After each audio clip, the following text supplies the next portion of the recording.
Lake, পাথরের পাহাড়, waterfall সবকিছু মিলিয়ে বিশাল সুন্দর একটা জায়গা উপভোগ করে আসলাম। তো hello guys, welcome to my new video. চলে আসলাম আজকে একটা নতুন ভিডিও নিয়ে। চলো তোমাদের নিয়ে আজকে চলে যাই এসোমিটি ন্যাশনাল পার্ক। অনেক দিনই ইচ্ছে ছিল এই পার্কটাতে যাব, তো যাওয়া হচ্ছিল না, কারণ আমাদের সিটি থেকে এটা ছিল অনেক বেশি দূরে, তো সাহস করে উঠতে পারছিলাম না। এটা ছিল 1200 স্কোয়ার মাইলের একটা ন্যাশনাল পার্ক, যেটা একদিনে দেখা কোনোভাবেই সম্ভব না।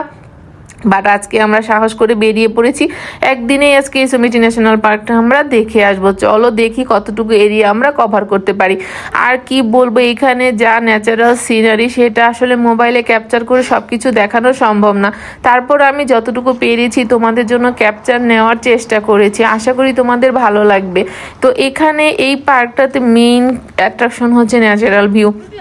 তুমি প্রত্যেকটা পয়েন্টে পয়েন্টে ন্যাচারাল সিনারি খুঁজে পাবে, এবং এমন কোনো জায়গা নেই যেখানে ন্যাচারাল সিনারি খুঁজে পাওয়া যাবে না। আর এখন যেহেতু ফল সিজন, তোমরা দেখতেই পাচ্ছ চারদিকে কিন্তু কালারে ভরে গেছে। আর টিওগার পাস রোড যেটা, সেটা হচ্ছে এসোমিটি সবচেয়ে বিখ্যাত একটা রাস্তা, এবং এই রাস্তায় প্রত্যেকটা কর্নারে তোমাকে অনেক বেশি আনন্দ দিবে। তো আমরা তো চলে আসছি, টিওগা পাস দিয়ে যাচ্ছি এবং যেতে যেতে কতগুলো পয়েন্ট অলরেডি পেয়ে গেছি, সেটা তো তোমরা দেখতেই পারলা। আর এই লেকটা তো সেই রকম অসাধারণ ছিল, কালারটা ছিল গ্রিন ওয়াটারের, আর দেখে তো আমার খুবই অসাধারণ লাগছিল। তোমাদের জন্য তো সবগুলো ক্যাপচার নিয়ে নিলাম। একটা ভিডিওতে পুরো এই এসোমিটি দেখানো সম্ভব না, যেহেতু আমাদের 1 ডে ট্যুর ছিল। আমরা সকালে গিয়েছি, রাতে ব্যাক করেছি, এর মধ্যে আমরা যতটুকু কভার করতে পেরেছি সেটুকুই তোমাদের সাথে শেয়ার করলাম।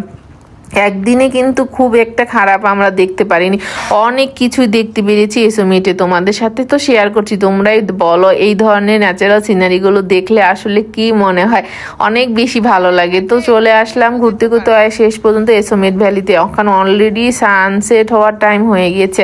আমাদের এখান থেকে সিটি থেকে 5 ঘন্টা লেগেছে ড্রাইভিংয়ে। তো ড্রাইভিং করতে করতে আমাদের ম্যাক্সিমাম সময় চলে গিয়েছে। আমরা এসোমিটে জাস্ট 4 আওয়ার টাইম পেয়েছিলাম, এর মধ্যে যতটুকু কভার করতে পেরেছি।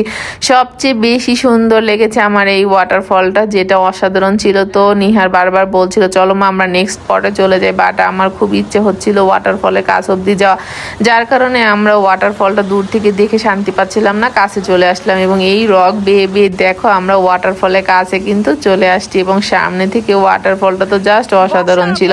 এখন যেহেতু ফল সিজন, ওয়াটারফলের জল কিন্তু অনেক বেশি কম ছিল, কারণ এখন তো তেমন একটা জলের কোনো সোর্স নেই। তো এই ওয়াটারফলটা দেখতে দেখতে রাত হয়ে গিয়েছিল, আমরা আর ঘুরতে পারিনি এবং রিটার্ন করতে হচ্ছিল বাড়ি ফেরার জন্য। তো কি করব, অল্পের মধ্যে মোটামুটি অনেক কিছুই আজকে কভার করেছি, এবং বাকি ন্যাচারাল সিনারিগুলো আমি তোমাদের সাথে অন্য কোনো ভিডিওতে শেয়ার করব।